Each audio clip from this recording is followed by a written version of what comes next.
नमस्कार दोस्तों, जय जोहार। मैं कौशल तिवारी और बिहनिया संध्या में आपका स्वागत है। कानून व्यवस्था संभालने में पूरी तरीके से नाकाम हो चुकी विष्णुदेव साय की सरकार ने अब तीसरे आईपीएस को अपना निशाना बनाया है। लगातार बढ़ते अपराध और गृह मंत्री की नाकामी को छुपाने के लिए जिस तरीके से पुलिस के खिलाफ सरकार एक्शन में दिखाई दे रही है, क्या आने वाले दिनों में प्रदेश की कानून व्यवस्था सुधर पाएगी?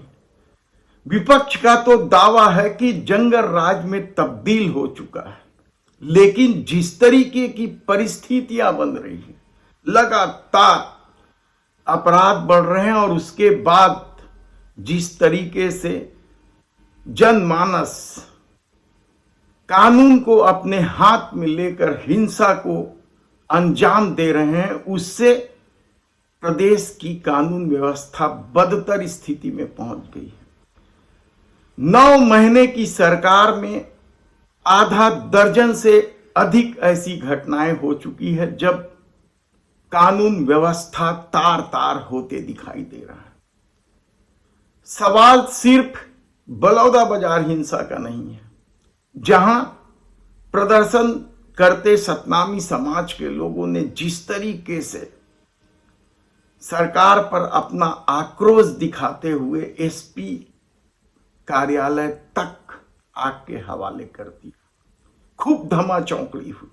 हम विस्तार से बताएंगे कि उसके बाद सतनामी समाज के कितने लोग जेल की सलाखों में सड़ रहे हैं और किस तरीके से पुलिस अत्याचार हुई।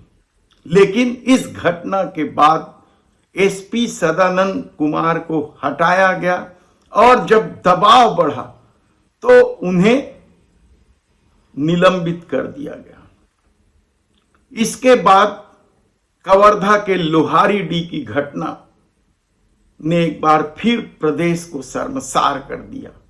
गृह मंत्री विजय शर्मा का गृह क्षेत्र में हुई इस घटना के बाद जिस तरीके से जन आक्रोश सामने आया था, उसके बाद पुलिसिया अत्याचार की कहानी कल भी कवर्धा में जिस तरीके से कांग्रेस के आह्वान पर लोगों का गुस्सा सामने आ रहा था, वह हैरान कर देने वाला है। लेकिन इस घटना के बाद जब पुलिस नाकामी सामने आई तो एक अधिकारी को सस्पेंड कर दिया गया और उसके बाद जब साहू समाज ने दबाव बनाया तब वहां के एसपी अभिषेक पल्लव को हटाया गया।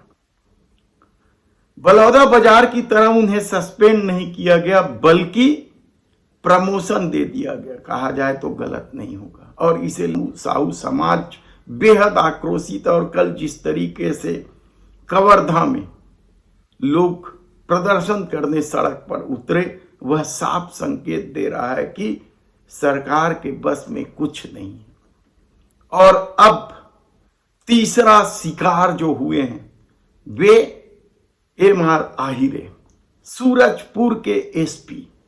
सूरजपुर में दोहरे हत्या के बाद जिस तरीके से बवाल मचा, लोगों ने यहां भी कानून अपने हाथ में लेते हुए आरोपियों के घर, गोदाम और उनके रिश्तेदारों के घर, गोदाम में जिस तरीके से आग लगाई। उसके बाद लगातार यह मांग हो रही थी कि एसपी को हटाया जाए और देर रात एमआर आहिरे को हटाकर उसकी जगह में प्रशांत ठाकुर को पुलिस कप्तान बना दिया गया। लेकिन भिलाई में भी तो इसी तरह की घटना हुई थी, जब लोगों ने एक अपराधी की हत्या कर दी। इसी तरह सरगुजा क्षेत्र में भी एक बड़ी घटना हुई थी, जब एक आदिवासी राजमिस्त्री की हत्या कर उसे पानी की टंकी में दबा दिया गया था और सर्व आदिवासी समाज आंदोलनरत। इसी तरह की घटना साजा विधायक के पुत्र की भी है, सर्व आदिवासी समाज कल भी साजा थाना पहुंचकर ज्ञापन दिया कि विधायक के पुत्र कृष्णा साहू की गिरफ्तारी कब होगी। यानी अपराधियों के खिलाफ तत्काल कार्रवाई नहीं करने की वजह से जो संकट की स्थिति बन रही है, इसके बाद पुलिस कप्तान को हटाकर कानून व्यवस्था संभालने की कोशिश का सिलसिला क्या थमेगा, यह बड़ा सवाल है।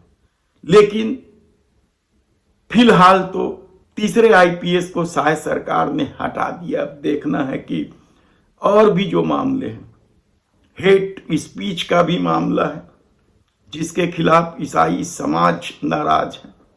सतनामी समाज और साहू समाज तो अपने समाज के लोगों की बड़ी संख्या में गिरफ्तारी, हम सब कुछ आपको विस्तार से फिर कभी बताएंगे कि किस तरीके से बलौदाबाजार हिंसा की घटना के बाद पुलिस या अत्याचार और बेगुनाह को जेल में रखने का आरोप लगा है। और इसी तरह के आरोप लोहारीडीह के मामले में साहू समाज लगा रही है। तब आने वाले दिनों में यह देखना होगा कि शायद सरकार का चौथा शिकार कौन होता है। धन्यवाद।